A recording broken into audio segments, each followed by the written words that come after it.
भागलपुर वासियों के लिए अच्छी खबर है। सिर्फ भागलपुर ही नहीं, बिहार के भी कई लोगों के लिए यह किसी खुशखबरी से कम नहीं है।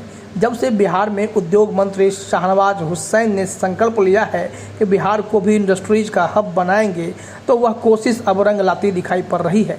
इसका उदाहरण आप देख रहे होंगे कि मात्र 11 महीने में बेगूसराय में पेप्सी बॉटलिंग प्लांट की शुरुआत हो गई, जिसमें 550 करोड़ खर्च हुए। उसके बाद अगर आप जाएं पूर्णिया, तो वहां भी एथेनॉल का प्लांट तैयार है, जिसका उद्घाटन नीतीश कुमार करने वाले हैं। अब भागलपुर को एक जो बड़ी सौगात मिली है, उसकी जानकारी हम आपको देते हैं।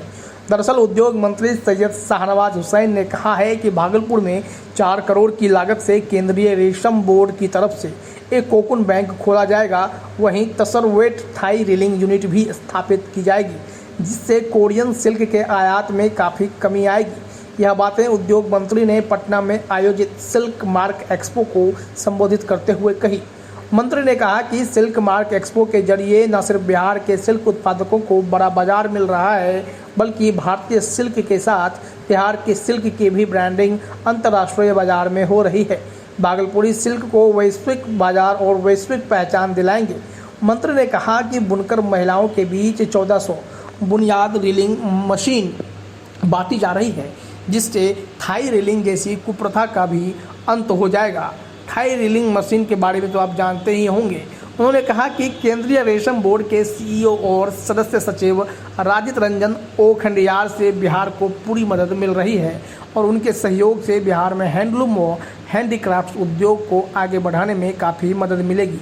उन्होंने कहा कि 30 अप्रैल 2022 को मुख्यमंत्री नीतीश कुमार के हाथों केंद्र और बिहार की एथेनॉल पॉलिसी 2021 आने के बाद देश के पहले नए ग्रीनफील्ड ग्रेन बेस्ड एथेनॉल उत्पादन इकाई का शुभारंभ होगा। पूर्णिया में 105 करोड़ की लागत से eastern India biofuels private limited की एथेनॉल उत्पादन इकाई स्थापित हुई है। यह इकाई रिकॉर्ड 1 साल में बनकर तैयार हुई है। आपको बता दें कि जो इस मामले में एक और जानकारी दी गई है, वह है कि भागलपुर में सामुदायिक भवन प्रशासन ने अतिक्रमण से मुक्त कराया है, क्योंकि सबौर के सुल्तानपुर भिट्टी गांव में के कुछ लोगों द्वारा लंबे समय से एक सामुदायिक भवन को अतिक्रमण कर लिया गया था। उसके दूसरे रूम में उप स्वास्थ्य केंद्र संचालित हो रहा था।